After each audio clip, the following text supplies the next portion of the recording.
Good morning everyone. Current affairs की series में 21 and 22 फरवरी के करंट अफेयर्स जो हैं आज हम कवर करने वाले हैं। This is brief introduction about me. My name is Prince Luthra, all India rank 577 from UPSC CSC 2014 batch. आपका कोई भी डाउट होता है तो आप @prince_लूथरा पे मुझे टेलीग्राम कर सकते हैं। आज के टॉपिक्स देख लेते हैं जो आज हम डिस्कस करने वाले हैं। तो 10 टॉपिक्स में आज हम अपनी शुरुआत करेंगे। म्यूनिक डिक्लेरेशन के बारे में डिस्कशन होगा, टी टिप के बारे में जानेंगे, नेटो को लेकर भी एक क्वेश्चन रहने वाला है, अरुणाचल प्रदेश के बॉर्डर को लेकर हमारा एक क्वेश्चन होगा। Then BRO as an organisation के बारे में जानेंगे, मिजोरम भी न्यूज़ में था, इनको लेकर भी एक क्वेश्चन है। देन सोल्ट लेक के बारे में डिस्कशन होगा, नर्चरिंग ऑफ नेबरहुड चैलेंज जो अभी शुरू किया गया है, इसको लेकर भी हम क्वेश्चन डिस्कस करने वाले हैं। देन हेलिना मिसाइल के बारे में डिस्कशन करते हुए फाइनली नाग मिसाइल के बारे में डिस्कशन करेंगे। डिस्क्रिप्शन में लिंक दिया है और वहां पर अपनी इन्फॉर्मेशन आप शेयर कर दीजिएगा so that you could get all the notification on your WhatsApp के ऊपर आपको नोटिफिकेशन मिल जाएंगे। और अगर आप यहीं पे यूट्यूब के ऊपर नोटिफिकेशन चाहते हैं तो बेल आइकन को प्रेस करके ऑल बटन को प्रेस कर दीजिएगा। चलिए शुरुआत करते हैं कोटेशन के साथ। You don't have to be great to start but you have to start to be great now.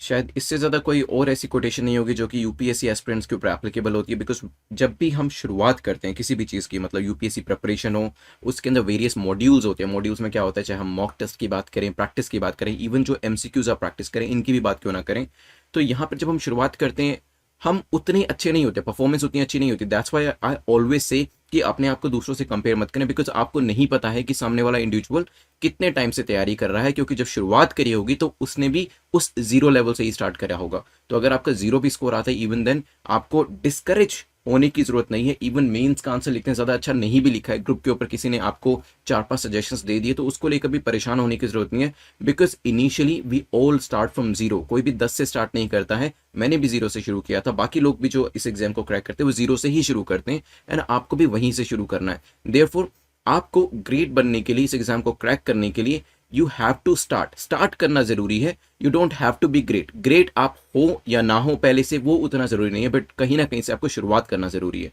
तो प्लीज इस चीज को ही ध्यान में रखकर तैयारी करिएगा। जल्दी से अपने टारगेट को सेट कर लीजिए। कितना टारगेट आप सेट करें? अगर आप 6 क्वेश्चन तो कम से कम कोशिश करिएगा यहाँ पे करेक्ट करने की, 6 अच्छी से ज्यादा। तो 6 जो है वो कट ऑफ मार्क्स रखे गए हैं। अपर ब्रैकेट जो है हमारा एक्सीलेंट ब्रैकेट आता है, देन गुड ब्रैकेट आता है।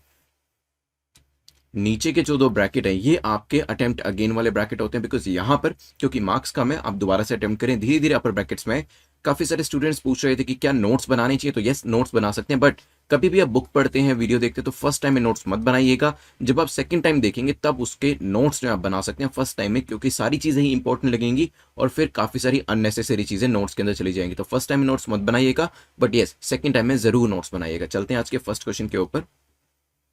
The first question is about Munich security conference. Munich security conference को लेकर क्वेश्चन पूछा गया है, तो जल्दी से अपने टॉपिक को आप अंडरलाइन करें और देखें कि पूछा क्या गया। करेक्ट यहाँ पे पूछा गया, 2 स्टेटमेंट्स देखें कि बताएं कौन सी स्टेटमेंट करेक्ट है। It is an annual conference on international security policy. तो इंटरनेशनल सिक्योरिटी पॉलिसी के ऊपर ये सालाना होने वाली एक कॉन्फ्रेंस है, हो सकता है। It started in Germany since 1963, और ये जर्मनी में स्टार्ट हुआ सिंस 1963 इसे कंडक्ट किया जाता है। सोचिए इसके बारे में, फिर डिस्कशन करते हैं कि आखिर म्यूनिक सिक्योरिटी कॉन्फ्रेंस जो थी न्यूज में थी क्यों। चलिए, तो यूएसए के जो प्रेसिडेंट है, कौन है यूएसए का प्रेसिडेंट अभी बताएं मुझे कमेंट सेक्शन के अंदर, इससे आपको चीज याद भी हो जाएगी। Yes, Joe Biden is the USA president, and उन्होंने अपने फर्स्ट एड्रेस के अंदर, जो कि एनुअल म्यूनिक सिक्योरिटी कॉन्फ्रेंस होती है, उसके अंदर ये चीज डिक्लेयर करी है कि ट्रांस अटलांटिक अलायंस जो है वो वापस आएगी, वो वापस से उसकी शुरुआत करी जाएगी। और ये भी कहा है कि हमें डेमोक्रेसी को पूरी दुनिया के अंदर डिफेंड करना चाहिए, ऐसा यूएसए के प्रेसिडेंट ने स्टेटमेंट दी है। ठीक है, और क्योंकि म्यूनिक सिक्योरिटी कॉन्फ्रेंस के अंदर दिया गया है इस वजह से इसका जिक्र किया गया। तो yes, it is an annual conference on international security policy. तो फर्स्ट स्टेटमेंट आपकी करेक्ट हो जाती है, और ये बात भी इसकी ठीक है कि ये जर्मनी में शुरू करी गई थी और सिंस 1963 से इसे एनुअली कंडक्ट किया जाता है। ठीक है, यूएस प्रेसिडेंट ने इंटेंट दी है, अपनी इंटेंशन बेसिकली बताई है कि हमें जो यूएसए है और यूरोपियन अलाइज जो है उसके बीच में जो पिछले कुछ सालों में रिलेशनशिप्स खराब हुए हैं उसको दोबारा से बनाने की कोशिश करनी चाहिए। तो आप एक बार बस इंटरनेशनल पर्सपेक्टिव से इसे जान लीजिए कि यूएस अपने यूरोपियन अलायंस से दोबारा से अच्छे रिलेशंस बनाना चाह रहा है। एट द सेम टाइम एक काफी बड़ी अनाउंसमेंट करी गई है, that is trans Atlantic alliance जो है उसको वापस लाने की बात करी गई। उसकी जरूरत क्यों पड़ी और ये ट्रांस अटलांटिक अलायंस है क्या, उसके बारे में हम अभी नेक्स्ट क्वेश्चन में जिक्र करेंगे। यहां पर आपका आंसर जो होगा वो सी हो जाएगा। चलिए चलते हैं नेक्स्ट क्वेश्चन के ऊपर, जो कि टीटिप को लेकर है। फुल फॉर्म क्या है? Trans Atlantic trade and investment partnership. ठीक है, trans Atlantic trade and investment partnership. तो टीटिप के बारे में पूछा है कि बताएं कौन सी स्टेटमेंट आपकी करेक्ट है, कौन सा कथन आपका सही है। टीटिप नेगोशिएशंस वर लॉन्च्ड इन 2013 में इसकी वार्ता जो थी उसकी शुरुआत करी गई थी। TTIP will be a cutting edge agreement aimed at providing greater compatibility and transparency. एक तरीके का एग्रीमेंट होने वाला है जिसके अंदर ग्रेटर कंपैटिबिलिटी भी रहने वाली है, ट्रांसपेरेंसी भी रहने वाली है। ये भी हो सकता है, सोचिए इसके बारे में, फिर पूरे अग्रीमेंट के बारे में देखेंगे कि क्या क्या चीजें मेंशन करी गई हैं। चलिए, तो अगर हम टीटिप की बात करते हैं, आपके trans Atlantic trade and investment partnership की, तो ये जो पार्टनरशिप होने वाली है ये यूएस और ईयू के बीच में प्लान करी जा रही है। टीटिप जो है it is N ambitious, comprehensive and high standard trade and investment agreement जो कि अमेरिका और यूरोपियन यूनियन के बीच में होगा। इसमें बेसिकली काफी सारी अपॉर्चुनिटीज जो है वो अमेरिकन फैमिलीज को प्रोवाइड करी जाएंगी, अमेरिकन वर्कर्स को प्रोवाइड करी जाएगी, अमेरिकन बिजनेसेस को प्रोवाइड करी जाएगी, अमेरिकन फार्मर्स को प्रोवाइड करी जाएगी, ताकि जितनी ज्यादा से ज्यादा यूरोपियन मार्केट्स को वो एक्सेस कर सके वो उनके लिए पॉसिबल हो जाए। ठीक है, तो यूएस इंटरनेशनल कंपेटिटिवनेस जो है वो भी इससे बढ़ेगी, उनकी जो जॉब्स मार्केट है वो भी इंप्रूव होगी, और ग्रोथ जो है ओवरऑल वो भी अमेरिका के अंदर देखी जा सकती है। तो टीटिप नेगोशिएशंस को 2013 में लॉन्च किया गया था, बिल्कुल ठीक है, और यहाँ पे कंपैटिबिलिटी और ट्रांसपेरेंसी भी बढ़ने वाली है।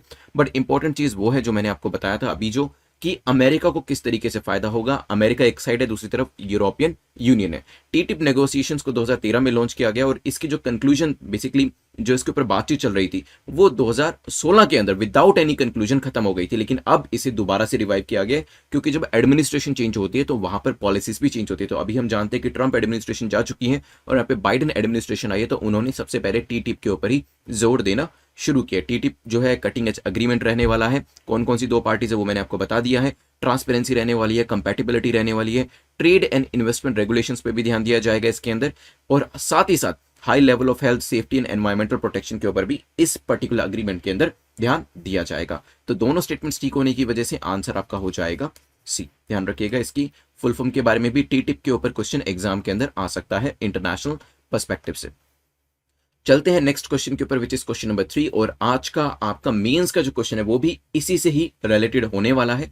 पूछा गया है नेटो को लेकर कुछ स्टेटमेंट्स आपको दिए कि बताएं कौन सी स्टेटमेंट आपकी करेक्ट है, कौन सा कथन आपका सही है। It is also called Washington treaty, इसे वॉशिंगटन ट्रीटी भी कहा जाता है, हो सकता है। NATO is a political and military alliance, तो इसके अंदर पॉलिटिकल कंपोनेंट भी है और मिलिट्री कंपोनेंट भी है। Kosovo became the latest member, अभी अभी रिसेंटली कुछ महीने पहले ही कोसोवो जो है इसका लेटेस्ट मेंबर बना है नेटो का। सोचिए फिर डिस्कस करते हैं। चलिए, तो 2020 की बात करें तो जो रिसेंटली मेंबर एंटर हुए थे वो थे नॉर्थ मैसेडोनिया।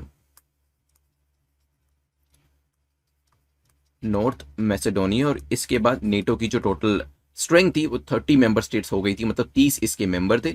ठीक है, तो यहाँ पे ये वाली कोसोवो वाली स्टेटमेंट इनकरेक्ट हो जाती है, और इसके हिसाब से ही अगर आप एलिमिनेशन मेथड यूज करते तो आप देख सकते हैं सिर्फ अगर एक स्टेटमेंट के बारे में आपको पता होता तो सीधा ही आप ए मार्क कर सकते थे, क्योंकि 2, 3, 4 तीनों स्टेटमेंट्स आपकी इनकरेक्ट हो जाती। पहली जो 2 स्टेटमेंट्स है वो क्या कह रही है, it is also called Washington treaty. तो यस, नेटो एक पॉलिटिकल एंड मिलिट्री अलायंस है जिसका प्राइमरली गोल क्या है, जिसका फर्स्ट गोल है कि कलेक्टिव डिफेंस प्रोवाइड करनी है इसके मेंबर्स को। तो जो 30 इसके मेंबर्स हैं उनको कलेक्टिव डिफेंस जो है वो प्रोवाइड करनी है, एंड इसके साथ साथ डेमोक्रेटिक पीस जो है वो भी मेंटेन करनी है नॉर्थ अटलांटिक सी के अंदर। नेटो जो है एक इंटीग्रेटेड मिलिट्री कमांड स्ट्रक्चर को फॉलो करता है, बट वेरी फ्यू फोर्सेज और assets are exclusively its own. तो एक तरीके से आप कह सकते हैं कि जो एक्सक्लूसिविटी है when it comes to assets, when it comes to forces, वो उसके अंदर उतनी ज्यादा नहीं है, बट यस एक इंटीग्रेटेड स्ट्रक्चर को यहाँ पर फॉलो किया जाता है। तो yes, it is also called Washington treaty, ये बात आपकी ठीक है। पॉलिटिकल और मिलिट्री अलायंस है, ये भी मैंने आपको बता दिया। तो आंसर आपका क्या हो जाएगा, A will be the correct answer. NATO अभी न्यूज में क्यों था, क्वाड को लेकर ये न्यूज में था, और साथ ही साथ क्वाड को कुछ लोग मिनी नेटो कहते हैं। ठीक है, हालांकि फॉर्मल लेवल पे इस चीज को अभी तक अग्री या एक्सेप्ट नहीं किया गया है। हालांकि जो क्वेश्चन हमारा मेंस का होगा वो इसी चीज के ऊपर होगा, और आप इस स्टेटमेंट को एनालिसिस जो है वो करने वाले। चलते हैं नेक्स्ट क्वेश्चन के ऊपर, विच इज क्वेश्चन नंबर 4।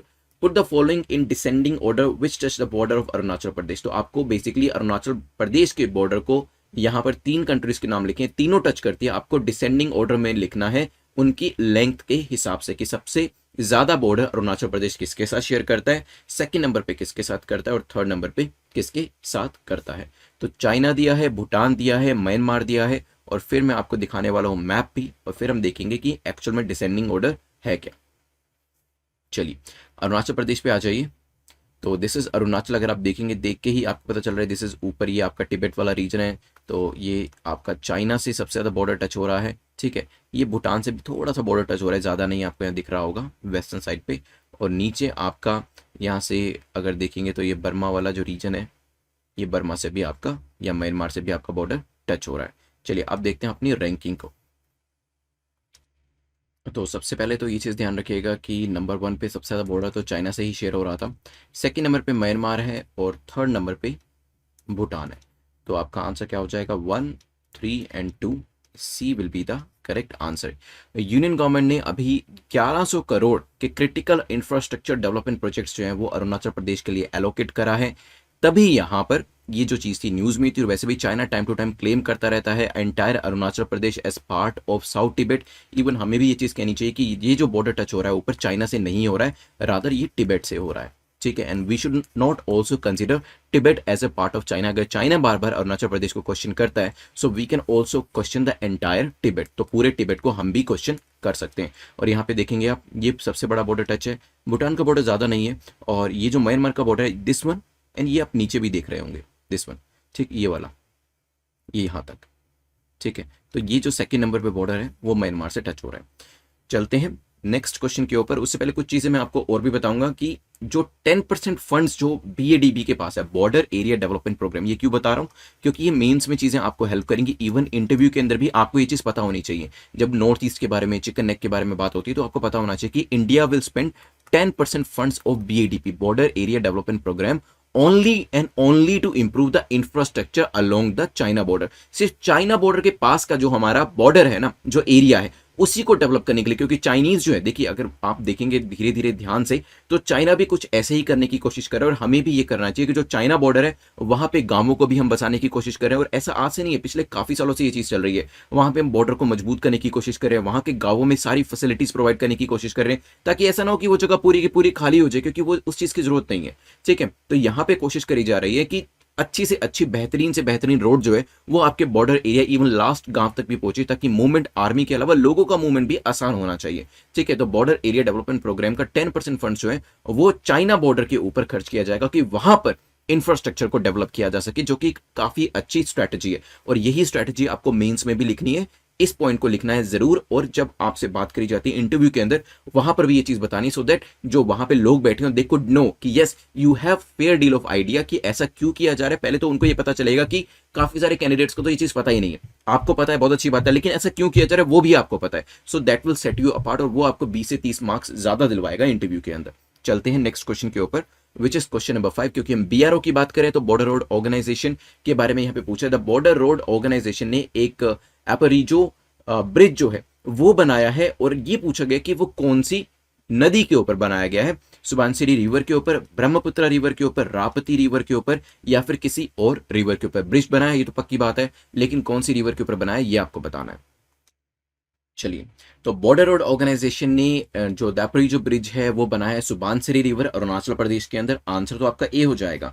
कुछ चीजें मैं आपको वैसे और एक्स्ट्रा बता देता हूँ। जो दापोरी जो है एक सेंसस टाउन है, जो कि अपर सुबानसिरी डिस्ट्रिक्ट में फॉल करता है, और अरुणाचल प्रदेश में नॉर्थ ईस्टर्न इंडिया के अंदर फॉल करते हैं। पॉपुलेशन बहुत कम है यहाँ की, 15,000 15,500 है एज पर 2001 सेंसस के हिसाब से। और साथ ही साथ देखिए, ये जो पर्टिकुलर ब्रिज बनाया गया है ना, now this bridge will link the road, एक रोड को ये लिंक करता है, that will lead up to line of actual control, जो LAC तक जाती है, ठीक है। इंडिया और चाइना के बीच में लाइन ऑफ एक्चुअल कंट्रोल है, तो वो जो रोड है उसको ये लिंक करता है। तो काफी स्ट्रेटेजिक पॉइंट से हमारे लिए काफी इंपॉर्टेंट है। नाउ यू कैन अंडरस्टैंड कि किस तरीके से इंफ्रास्ट्रक्चर डेवलपमेंट किया जा रहा है बॉर्डर एरियाज के अंदर, और ऐसे जो स्ट्रेटेजिक लोकेशन है वहां पर, ठीक है। तो ए इज द करेक्ट आंसर, ध्यान रखिएगा। क्वेश्चन नंबर 6 पे चलते हैं, और क्वेश्चन नंबर 6 पे जाने से पहले कुछ चीजें मैं आपको बताऊंगा, बट यहाँ पे आप सुबानसिरी रिवर को देख सकते हैं। अरुणाचल प्रदेश नॉर्थ लखीमपुर के पास पड़ता है, इसके ऊपर ये जो पर्टिकुलर आपका ब्रिज जो है वो बनाया गया है, और यहाँ पे फिर आपका LAC जो है वो शुरू हो जाएगा, और LAC को जो रोड लेके जा रही है LAC तक, उसको ये ब्रिज जो है वो लिंक करेगा, ठीक है। चलिए क्वेश्चन नंबर 6 पे जाने से पहले crack UPSC exam in 100 days की जो सीरीज है, now it is already started, इसे आज से ही शुरू किया जा रहा है, सो you can enrol in this series now.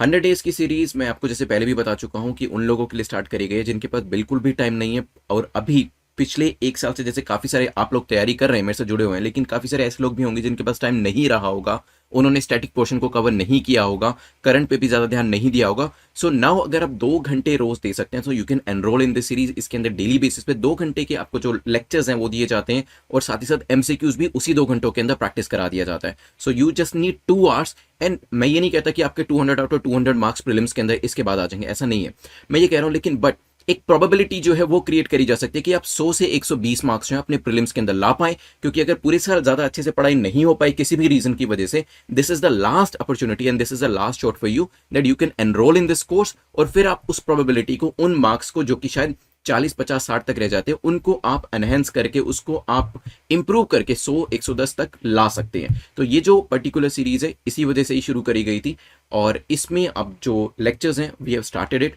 जो डेली लेक्चर्स होते हैं, क्लास लेक्चर्स होते हैं, एमसीक्यू लेक्चर्स होते हैं, तो 2 से 2.5 घंटे के जो आपके रेगुलर असाइनमेंट्स होंगे उसे कंप्लीट करिएगा। उसके अलावा टाइम नहीं भी है तो छोड़ दीजिएगा, कोई बात नहीं। अगर कर सकते हैं तो बहुत अच्छी बात है, नहीं करेंगे even then it is acceptable. So you can enrol in crack UPSC exam in 100 day series, ताकि एक इंप्रूवमेंट जो है वो मार्क्स के अंदर आपके आ सके और जो प्रीलिम्स है वहां पर आप एटलीस्ट इंश्योर कर सके कि yes you are going to crack it.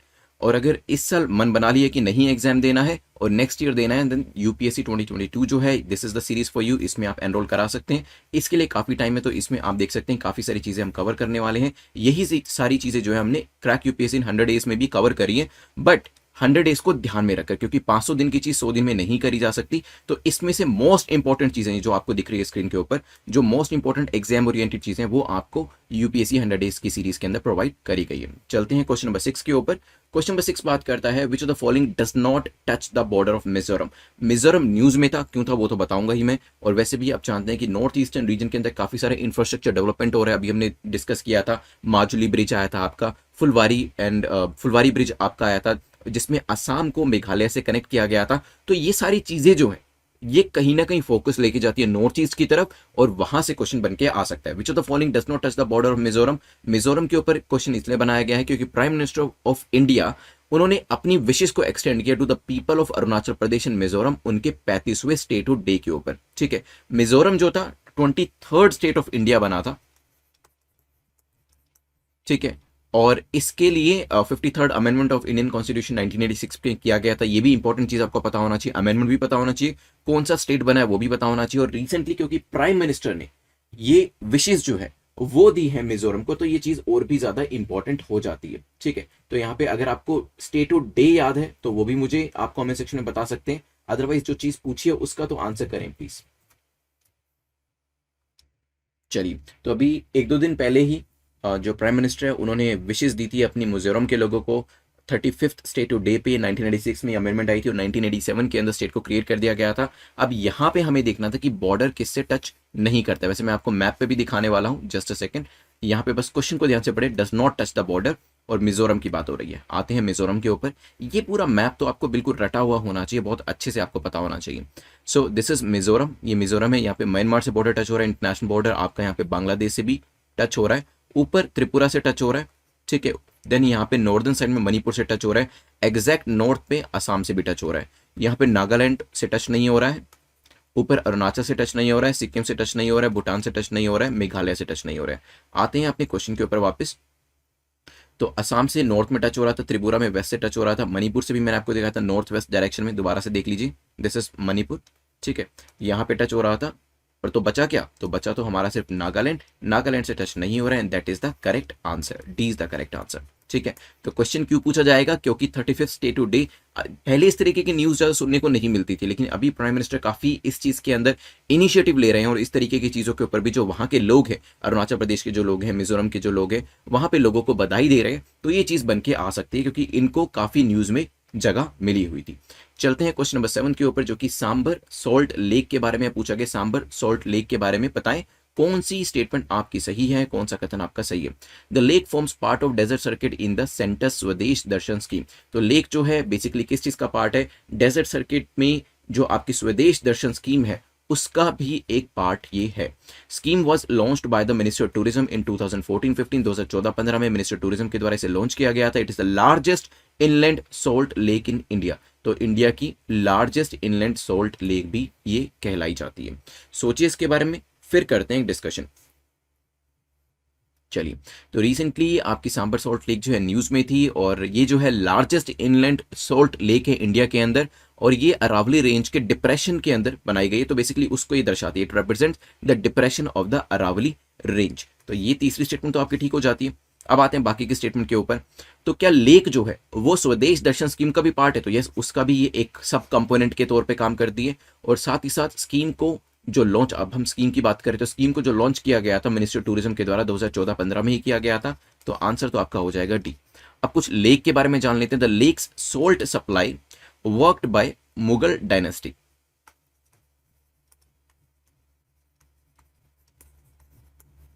ठीक है, और बाद में जाके जो जोधपुर और जयपुर के जो प्रिंसली स्टेट्स हैं उन्होंने इसको ओन कर लिया था। तो सोल्ट सप्लाई जो है वो पहले मुगल डायनेस्टी के पास हुआ करती थी 1857 तक, और बाद में वो जयपुर और जोधपुर के प्रिंसली स्टेट्स के पास दे दी गई थी। तो ध्यान रखिएगा इस चीज के बारे में भी। तो आंसर हमारा डी है यहाँ पर।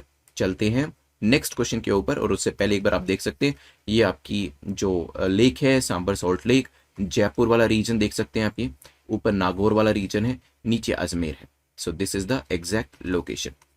क्वेश्चन नंबर 8 को देखते हैं, जो कि नर्चरिंग नेबरहुड चैलेंज को लेकर है। पूछा गया ये किसके द्वारा स्टार्ट किया गया है। कुछ मिनिस्ट्रीज और कुछ एजेंसीज के नाम आपको दिए, आपको बताना है कि नर्चरिंग नेबरहुड चैलेंज किसके द्वारा शुरू किया गया है। सोचिए, फिर मैं आपको बताऊंगा ये है क्या, और इसके बारे में हम डिस्कशन भी करेंगे।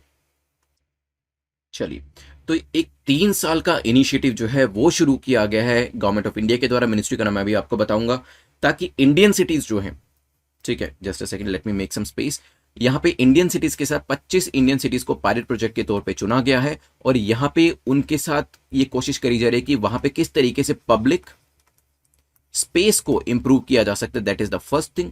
साथ ही साथ मोबिलिटी सिटीज के अंदर कैसे इंप्रूव करी जा सकती है। आप जानते हैं कि काफी ज्यादा कंजेशन, भीड़ भाड़ काफी बढ़ता जा रहा है सिटीज के अंदर, काफी सारे व्हीकल्स रोड्स के ऊपर आ गए हैं, अब रोड्स उनको सस्टेन नहीं कर पा रही है। इस चीज के ऊपर भी ध्यान दिया जाएगा। नेबरहुड प्लानिंग जो है वो भी बेहतर तरीके से करी जाएंगी।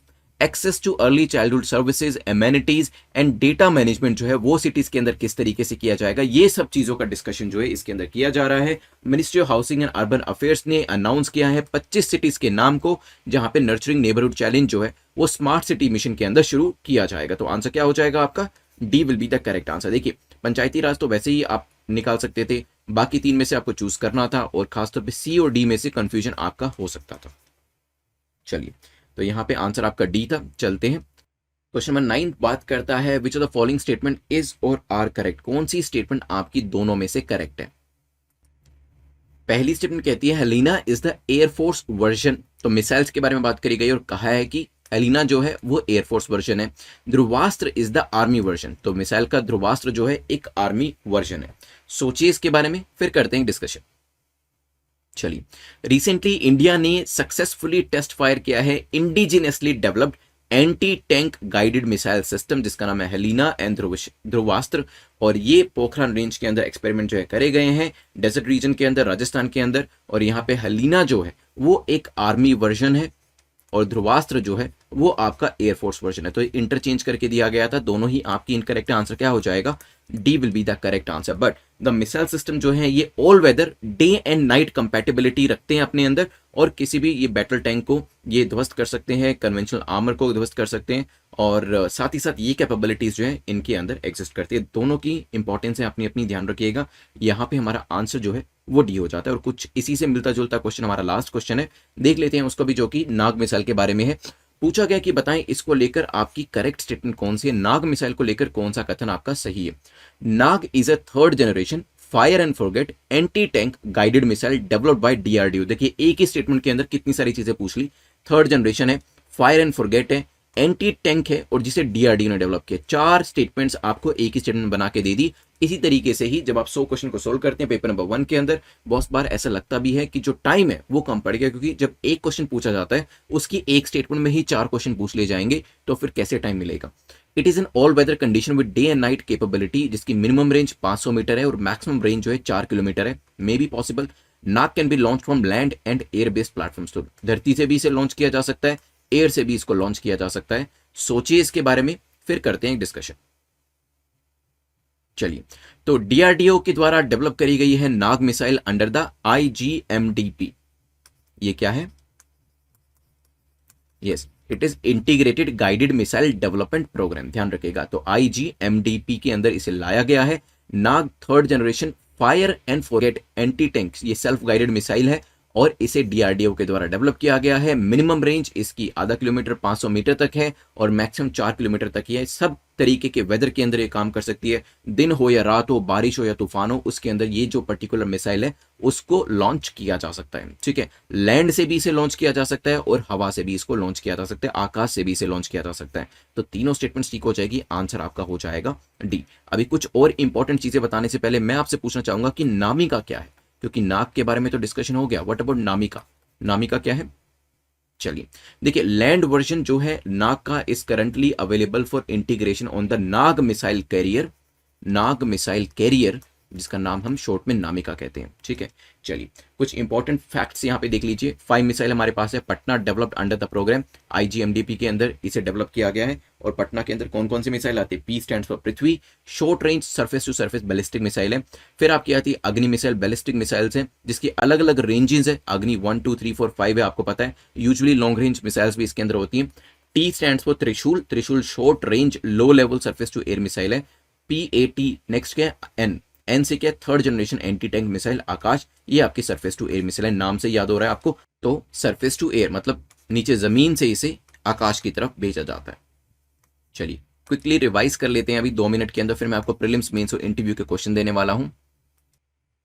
चलिए, शुरुआत हमारी हुई थी म्यूनिख सिक्योरिटी कॉन्फ्रेंस को लेकर। जल्दी से मुझे उन 2 कंट्रीज के नाम बताएं जो काफी न्यूज में थी इसमें, और खास तौर पे जो बाइडेन की जो कंट्री है उसका नाम बताइएगा। क्या उन्होंने यहाँ पर एक जो अनाउंसमेंट है वो भी करी है?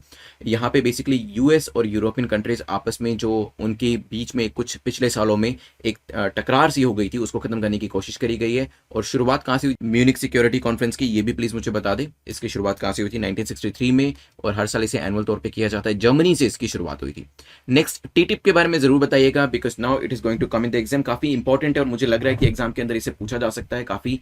ये लास्ट टाइम भी काफी न्यूज में था जब ट्रंप एडमिनिस्ट्रेशन थी, अब दोबारा से न्यूज में आया। टीटिप के बारे में 2013 में शुरुआत हुई थी और 2016 में बिना किसी कंक्लूजन के खत्म हो गया था। इसकी फुल फॉर्म चाहे तो बता सकते हैं। कंपैटिबिलिटी एग्रीमेंट मैंने बता दिया आपको, यूएस को काफी ज्यादा फायदा इसमें होने वाला है। यूएस के साथ और कौन कौन सी यहाँ पे कंट्रीज रहने वाली है, उनका नाम बताएं। सो एक तरफ तो आपका यूएस रहेगा और दूसरी तरफ आपकी यूरोपियन यूनियन की कंट्रीज इसके अंदर रहेंगी। देन नेटो को और क्या कहा जाता था, ये चीज मुझे बताएं। और नेटो को अभी रिसेंटली किस कंट्री ने ज्वाइन किया है वो मुझे बताएं। It's a political and military alliance, और क्वाड जो है वो भी इसी लाइन पे बनाई गई है, और क्वाड को मिनी नेटो भी कहा जाता है। 30 मेंबर्स हैं। नॉर्थ मैसेडोनिया ने 2020 में इसको लास्ट में ज्वाइन किया था, और साथ ही साथ इंटीग्रेटेड मिलिट्री कमांड स्ट्रक्चर को ये फॉलो करती है। ये चीज भी ध्यान रखिएगा, वॉशिंगटन ट्रीटी भी इसे कहा जाता है। देन नेक्स्ट हमारा डिस्कशन हुआ था कि कौन से बॉर्डर को टच करता है। सबसे बड़ा बॉर्डर अरुणाचल प्रदेश को कौन सा टच करता है ये मुझे आप बताएं। दूसरे नंबर पे म्यांमार था, तीसरे नंबर पे भूटान था, बट सबसे बड़ा बॉर्डर किसका टच करता है? देखिए, अगर आप चाइना लिख रहे हैं तो प्लीज उसे टिबेट लिखें, तो वो चीज़ ज़्यादा बेहतर होगी। तो यहाँ पे मैं खुद भी कोशिश करूंगा कि अभी इसे एडिट करके यहाँ पे चाइना की जगह मैं टिबेट कर दूं, तो आप भी कोशिश करिएगा यहाँ पे टिबेट लिखने की। तो सबसे बड़ा बॉर्डर जो टच होता है वो टिबेट के साथ होता है, सेकंड म्यांमार के साथ होता है और तीसरा भूटान के साथ होता है। 10% फंड जो है बॉर्डर एरिया डेवलपमेंट प्रोग्राम का अब ऐसे एरियाज के अंदर जो कि चाइना या टिबेट के साथ बॉर्डर टच करते हैं उनके वहां पर इंफ्रास्ट्रक्चर डेवलपमेंट करने के लिए इस्तेमाल में लाया जाएगा। ये भी एक अच्छी शुरुआत जो है वो गवर्नमेंट के द्वारा करी गई है। नेक्स्ट हमने देखा था दापोरी जो ब्रिज जो है वो किस रिवर पे बनाया गया है, जल्दी से मुझे बताएं किस रिवर के ऊपर बनाया गया है। ये जो है LAC तक जाने वाली सड़क को कनेक्ट करेगा और ये काफी हेल्प करेगा मूवमेंट के पर्सपेक्टिव से भी। काफी स्ट्रेटेजिक लोकेशन पे से बनाया गया है, सुबनसिरी रिवर के ऊपर। चलिए, तो crack UPSC exam in 100 days की सीरीज को आप एनरोल करा लीजिएगा, because this is the high time, this is your last shot. अभी इस चीज को मिस मत करिए एंड कोशिश करिए कि जितने ज्यादा से ज्यादा यहाँ पे डेज को कवर करके आप अपने मार्क्स को इंप्रूव करने की कोशिश कर सकते हैं। बिकॉज प्रीलिम्स में सिर्फ हाफ ऑफ मार्क्स की 0.50 0.25 मार्क्स की भी फाइट होती है, तो वहां पे बिल्कुल भी इस चीज को आप नेग्लेक्ट मत करिएगा। अगर आपने ऑलरेडी एनरोल कर लिए तो मैं आपको यही कहूंगा कि जो भी क्विजेज, जो भी मॉक टेस्ट, जो भी वीडियोज यहाँ पे दिए उसको जरूर जरूर जरूर देखिएगा, क्योंकि मैं नहीं चाहता कि किसी भी रीजन की वजह से वो 0.50 मार्क्स आपके रह जाए। So give your 100%। और एनरोल नहीं किया, you can enrol in this programme on exam.netmock.com। exam.netmock.com पे जाके आप इसमें एनरोल जरूर कर लीजिएगा, और उसके बाद सिर्फ एनरोल करना ही काफ़ी नहीं है, आपको ये जो वीडियो लेक्चर्स, जो मेरे लेक्चर्स होने वाले हैं, वो देखने भी है। देन नेक्स्ट क्वेश्चन 6 में हमने देखा था बॉर्डर ऑफ मिजोरम के बारे में, कौन टच नहीं करता, जल्दी से मुझे पता है, मैंने आपको पूरा बॉर्डर दिखाया था। सो यहाँ पे मिजोरम, मणिपुर, त्रिपुरा टच कर रहे थे, अरुणाचल प्रदेश टच नहीं कर रहा था, ऊपर सिक्किम, भूटान टच नहीं कर रहा था, आसाम तो टच कर रहा है, लेकिन Nagaland is the correct answer. फिर सांबर सॉल्ट लेक के बारे में हमारा जिक्र हुआ था, तो क्या ये लार्जेस्ट इनलैंड सॉल्ट लेक है इंडिया के अंदर, यस या फिर नो, ये चीज मुझे बताएगा। अरावली रेंज के डिप्रेशन को रिप्रेजेंट करती है, लेक जो है वो डेजर्ट सर्किट के अंदर है, स्वदेश दर्शन स्कीम का जो पार्ट है वो फॉर्म करती है। स्कीम जो है उसे मिनिस्ट्री टूरिज्म ने 2014-15 में लॉन्च किया था। चलिए, लोकेशन भी हमने देख ली। फिर हमने देखा था नर्चरिंग नेबरहुड चैलेंज के बारे में। नर्चरिंग नेबरहुड चैलेंज की मिनिस्ट्री के बारे में मुझे बताइएगा। 3 साल का इनिशिएटिव है जो कि काम करेगा कि किस तरीके से मोबिलिटी, पब्लिक स्पेसेस, ये सब चीज़ों पे काम किया जा सकता है, नेबरहुड प्लानिंग के ऊपर काम किया जा सकता है, अमेनिटीज, चाइल्डहुड सर्विसेज को प्रोवाइड करने में भी सिटीज़ में काम किया जा सकता है। 25 सिटीज़ को पायलट प्रोजेक्ट के तौर पर चुना गया है। हेलिना के बारे में बताइएगा, क्या ये आर्मी वर्जन है या फिर एयरफोर्स वर्जन है, मैंने आपको दोनों के बारे में बताया था। और मिसाइल सिस्टम जो है all weather day and night capability रखता है। फिर हमने एंटी टैंक मिसाइल नाग के बारे में जिक्र किया था, नामिका क्या है वो भी बताएगा। नाग की रेंज भी मुझे बता सकते हैं। नाग जो है इसको लैंड और एयर बेस्ड प्लेटफॉर्म से लॉन्च किया जा सकता है। जो लैंड बेस्ड वर्जन इसका लॉन्च किया जाता है उसे नामिका नाग मिसाइल कैरियर के साथ इंटीग्रेट किया जाता है। मिनिमम रेंज 500 मीटर है, मैक्सिमम इसकी 4 किलोमीटर तक है। फायर एंड फॉरगेट कैपेबिलिटी इसके पास है और डीआरडीओ के द्वारा इसे बनाया गया है 3rd generation anti tank missile. फिर पटना को याद रखिएगा, पटना में पी स्टैंड फॉर पृथ्वी, ए से अग्नि है, टी से त्रिशूल है, एन से नाग है, ए से आकाश है। चलिए, प्रीलिम्स का क्वेश्चन में आप मुझे नाग मिसाइल के बारे में ना, इसमें मैंने आपको काफी सारे फीचर्स बताए, आप मुझे कोई भी एक फीचर जो है वो बता दीजिएगा। सारे फीचर याद भी नहीं है, चाहे आप मुझे इसकी रेंज बता दें, ये किस तरीके की मिसाइल है, किसके द्वारा डेवलप किया गया है, क्या क्या कैपेसिटी या कैपेबिलिटी है, वो चीजें आप चाहे तो मुझे बता सकते हैं। मेंस के अंदर can quad be called mini NATO, quad को क्या मिनी नेटो कहा जा सकता है या नहीं, आपको इस स्टेटमेंट को 150 वर्ड्स में बताना है। अगर आप लिखेंगे यस तो क्यों, लिखेंगे नो तो क्यों नहीं, और अगर कोई और आंसर करना चाहते हैं मे बी करके या फिर मे बी यस और नो दोनों करना चाहते हैं, तो अपने आंसर को जस्टिफाई करना है आपको, ठीक है। जो आपका interview question, I understand Piyush का मेरे पास मैसेज आया था कि आपको इंटरव्यू का जो हमारा ग्रुप है उसमें याद किया जा रहा है, उसमें शायद 2 दिन से क्वेश्चन नहीं आए। नेक्स्ट टाइम मैं कोशिश करूंगा वीकेंड पे आपको क्वेश्चन जरूर दूं। अभी जो क्वेश्चन मुझे समझ में आ रहा है, और आजकल काफ़ी ये चीज़ पूछी भी जा रही है, कुछ काफ़ी मतलब न्यूज़ में भी आ रहा है, तो इस चीज़ को मैं आपसे पूछूं, थोड़ा सा आपको यहाँ पे दिमाग लगाना पड़ेगा, थोड़ा सा एनालिसिस जरूर करना पड़ेगा, ठीक है।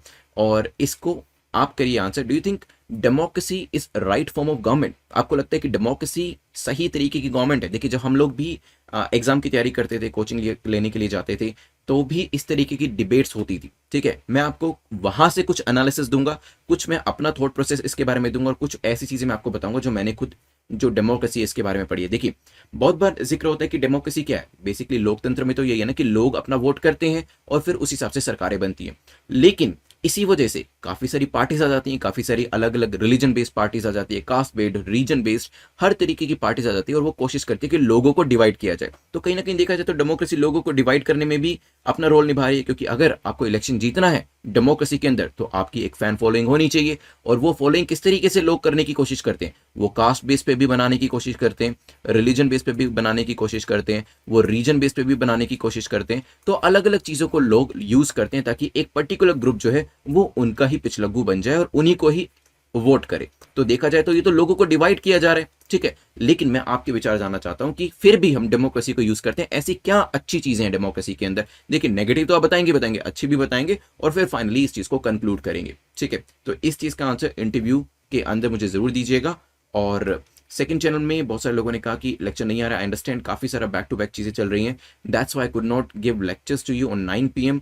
और ये हमारा सेकंड प्लेटफॉर्म जो है, इसके ऊपर मैं कुछ दिन से लेक्चर नहीं दे पा रहा हूँ, but today will start again, और इसके ऊपर जो लेक्चर्स हैं वो भी दिए जाएंगे। एंड आपके जो आंसर्स मुझे चाहिए वो टेलीग्राम ग्रुप और इंटरव्यू का जो मेंस और इंटरव्यू का ग्रुप है उसके अंदर प्लीज दे दीजिएगा। इसके लिंक नीचे डिस्क्रिप्शन में भी दिए गए। एट द सेम टाइम, अगर डिस्क्रिप्शन में नहीं भी आपको मिलता है तो आप टेलीग्राम के ऊपर भी नेटमॉक टाइप कर लीजिएगा, और चाहे तो एग्जैक्ट ये भी टाइप कर सकते हैं, सो दैट आपको जो ग्रुप्स हैं वो मिल जाए। जो विनर है हमारे लास्ट टाइम के वो है ममता यादव। ममता, आप मुझे मैसेज करके बताइएगा कि आपको जो पीडीएफ चाहिए वो हिंदी में चाहिए या इंग्लिश में चाहिए। मार्क्स अपने जल्दी से आप कमेंट सेक्शन के अंदर लिखें कितना कितना आपने स्कोर किया है। 6 से ज़्यादा स्कोर किया then you are in the safe zone, less than 6 किया तो दोबारा से इसे देख लीजिएगा। नोट्स बनाना चाहते हैं तो भी इसे दोबारा से देख लीजिएगा, और सेकंड टाइम पे आप नोट्स इसके बना लीजिएगा। टेलीग्राम जो लिंक है उस पर आपको इसकी पीडीएफ जो है वो मिल जाएगी, नीचे डिस्क्रिप्शन में लिंक दिया गया है। Thanks for watching, I see you very very soon. Today we have so many lectures back to back, मैं आपको टेलीग्राम के ऊपर अपडेट करता रहूँगा। Thanks once again, have a nice day, I see you very soon.